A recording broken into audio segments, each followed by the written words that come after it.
igitondo cy'ihumure.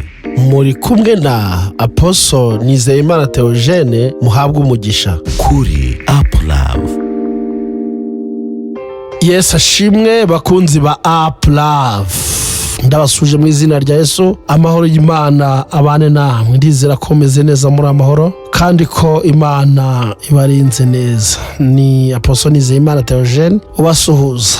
Ndizera ko rwose ijoro ryagenze neza kandi bitagenze neza. Imana yacu ni Imana y'abazima. Biravuga ngo hari kurira kware umuntu ijoro, ariko mu gitondo impundu zikavuga aho murari, impundu zawe ziguteguriwe kandi bigomba kugenda neza. Ijambo ry'umunsi cyangwa ijambo ryo muri iki gitondo cy'ihumure riraboneka mu gitabo cya mbere cy'Abami mu bice by'itatu umurongo wa 27. Aravuze ngo umwami aherako arategeka ati, uwo mwana muzima ntimumwice, na hato mumuhe uriya mugore kuko ari we nyina.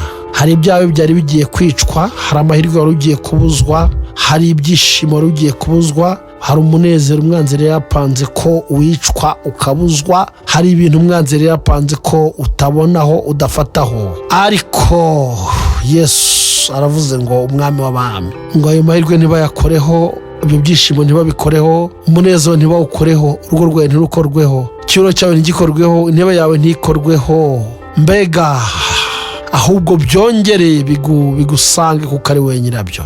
Mbega ibyari bikwarikiye birakugarukiye, ibyo bari banyaze, ibyo bari kuguhuguza byose birakugarukiye. Akira mu izina rya Yesu, akira mu izina rya Yesu. Humura, ntabwo uzamera nk'uko abandi bameze. Imana mo irabikoze, icyubahiro ni icyayo. Amen, amen. Reka ngusengere Imana. Mana, mu izina rya Yesu nsengeye umwana wawe. Bw'aba badamu bapfaga umwana ariko bazi ukuri, umwami Salomo akabikemura neza, niko nawe ukemura urubanza rw'uyu mugabo, rw'uyu mugore, rw'uyu mukobwa, rw'uyu musore, rw'uyu mukecuru n'umusaza ndetse n'abana bato umwanzi ari gushaka guhuguza. Mwami, niwe ureba ukuri ko mu mutima. Ndagushimiye ko uciye imanza zitabera kandi ugatsindisha abawe mu izina rya Yesu.